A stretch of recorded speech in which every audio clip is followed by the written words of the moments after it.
Bem-vindos ao Advogado do Diabo, a Justiça e os Números. Eu sou a Diana Ramos, diretora do Jornal de Negócios. O Advogado do Diabo é o Luís Miguel Henrique. Ora, viva. Bem-vindo, Miguel, mais uma semana. Semana essa em que voltamos à Operação Influencer. É uma semana em que passaram exatamente 7 dias desde as buscas aos Ministérios do Ambiente, das Infraestruturas, a alguns organismos públicos e à Residência Oficial de São Bento. Passou também uma semana desde que o Primeiro-Ministro apresentou a demissão ao país. A verdade é que depois parece que uma semana passada tudo aquilo que era quase uma verdade em relação aos indícios que existiam sobre estas figuras que foram presentes a Tribunal de Instrução se alterou. Olhemos primeiro para a questão jurídica. O Ministério Público pedia prisão preventiva para os dois principais arguidos, Lacerda Machado e Vítor Scária, e cauções para os administradores da Start Campus. O que aconteceu depois foi que o juiz de instrução deixou-os a todos, os arguidos, em liberdade e só aplicou uma caução de 150 mil euros a Lacerda Machado e obrigou Vítor Scária à entrega do passaporte. Como é que há aqui duas realidades tão distintas desde o momento em que há um despacho de indiciação que leva estes arguidos a serem presentes a Tribunal de Instrução e depois a decisão do juiz de instrução em libertá-los a todos? Eu diria que, respondendo de forma direta à tua questão, houve à entrada uma total irresponsabilidade do ponto de vista dos procuradores que estavam com o processo em mãos e à saída um fracasso.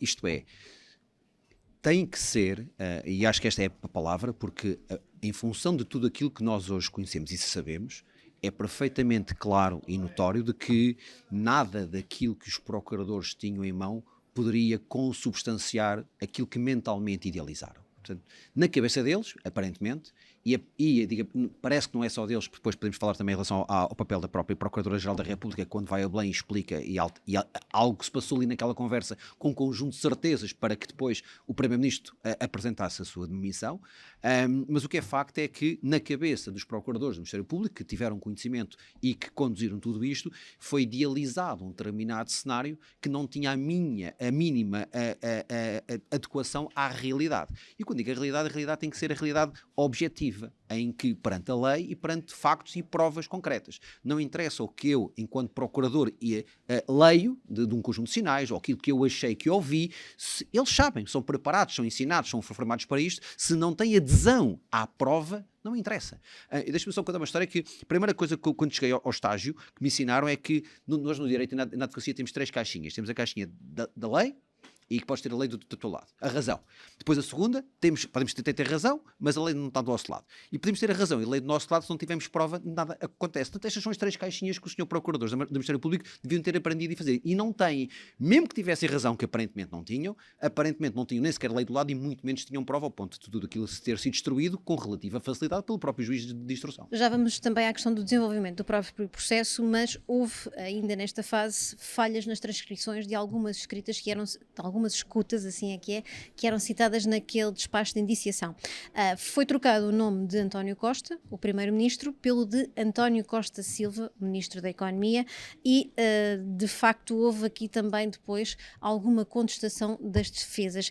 Esta falha é mais uma fragilidade do Ministério Público ou também há aqui de alguma forma um aproveitamento político e das próprias defesas em relação a este detalhe no processo? É claramente um maior aproveitamento que se transforma, obviamente, numa fragilidade mediática e comunicacional que apenas agrava a situação do Ministério Público, até porque esta questão foi trazida a público e a lume antes de se tomar conhecimento das decisões do juiz de instrução, mas foi este talvez o princípio da fragilidade de todo o processo que se viria a notar. Agora, eu tenho que ser sincero dizendo que entendo muito mais isto de forma humana, isto é, quem transcreveu, imagino as horas e quantidade de gravações e de páginas que havia para poder, e encaro isso como um pequeno erro material, partindo do pressuposto que da leitura e da audição de tudo o que ali estava à volta, se percebia claramente quem estava a conversar. Portanto, é mais um aproveitamento de um pequeno erro, porque para mim, volto a dizer, e concentrarmos é tudo aquilo que foi a edificação do castelo de areia que os procuradores fizeram,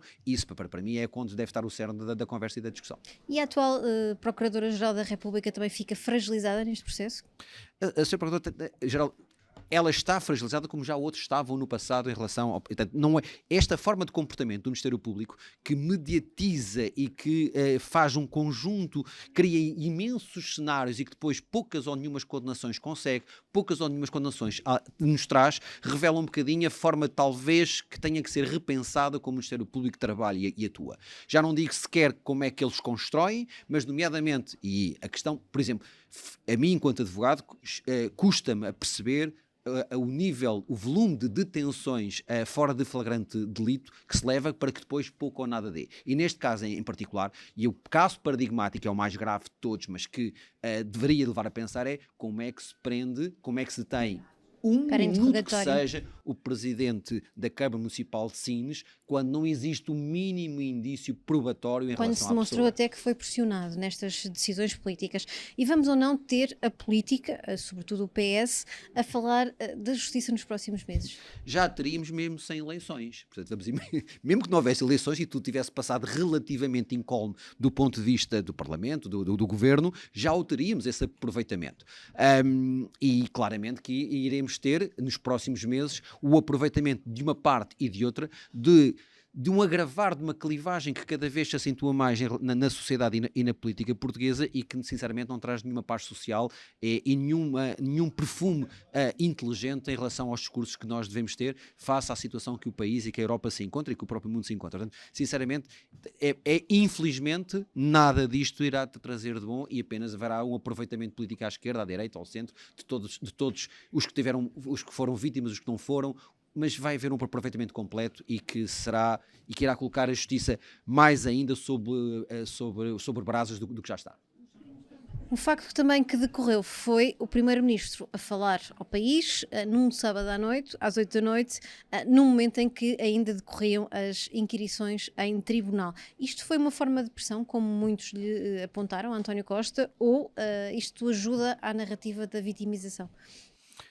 Ajuda à narrativa da vitimização e da qual será naturalmente aproveitada, e António Costa talvez sentindo eventualmente aquilo que já estaria a acontecer durante a parte das audiências e dos depoimentos. A falta deveria ter alguma informação de que a falta de prova cabal clara, sentiu-se que algo daquilo poderia acontecer e quis marcar o território claramente no seu momento e no seu tempo e no seu espaço. Agora, permitindo eventualmente ao Partido Socialista começar tudo aquilo que será o trabalho seguinte de vitimização e de catapultar tudo isto que aparentemente seria antagónico aos seus interesses de forma favorável. Mas António Costa decidiu o tempo e o espaço de como é que deveria falar e mais do que de condicionar a justiça, eu fiquei com a sensação que ele já se apercebia que algo não ia acontecer tão forte assim e que teria espaço para o fazer. E pegando naquelas explicações que foram dadas sobre os investimentos públicos, elas escolhem de alguma maneira, a Costa não teve tempo para desburocratizar e tornar a legislação mais transparente, que ele diz que é essencial para atrair este tipo de investimentos? Pode ser uma opinião enviosada, mas é a minha. Socialismo não casa com desburocratização. São palavras que não casam no dicionário.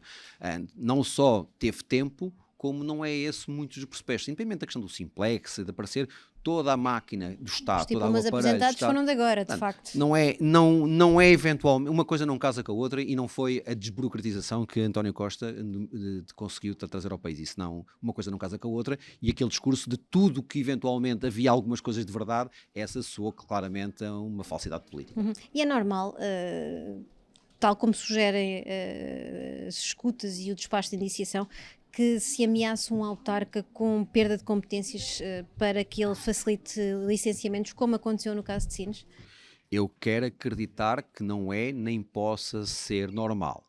Se a minha veia mais pragmática... Porque a parte judicial cai, mas depois fica esta imagem de que é assim que se trata das questões com os autarcas. Profissional e pragmática, se perguntar se isso é crível, eu diria que sim. Infelizmente, muitas das pessoas que têm algum poder acabam por usar de forma menos legítima e não me espantaria que alguma telefonema de uma transcrição muito séria e credível tivesse lá nesse sentido.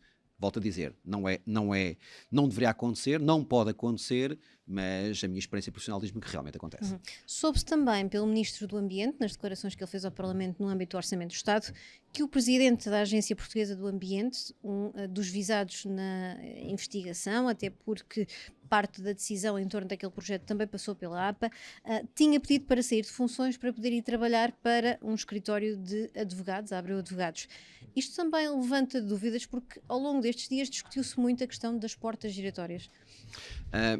Nova declaração de interesses. Eu colaborei durante 2 anos com a Abreu Advogados, estive lá, conheço as pessoas e a casa. Aqui a questão é a própria circulação de questão pessoas entre... Isso já acontece em relação ao banco, nomeadamente no sistema financeiro, acontece muito.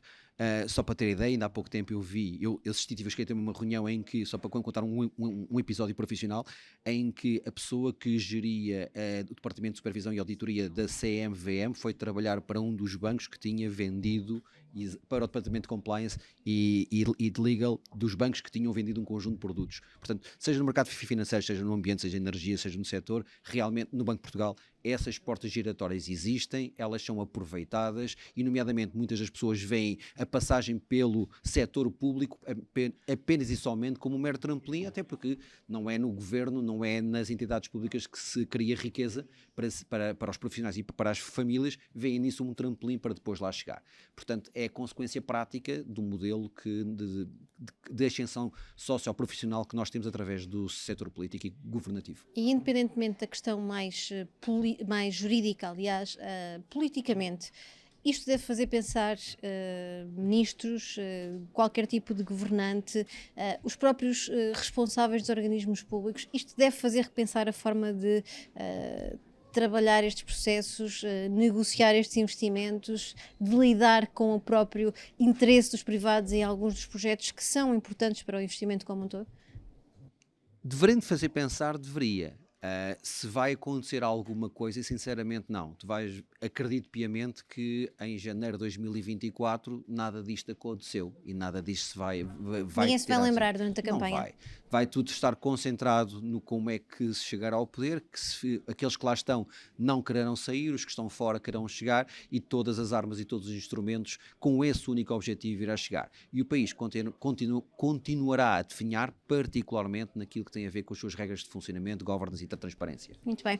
Miguel, está assim fechada mais uma análise, Obrigado. Desta vez à justiça e não aos números, mas à política. Até para a semana que estaremos cá novamente.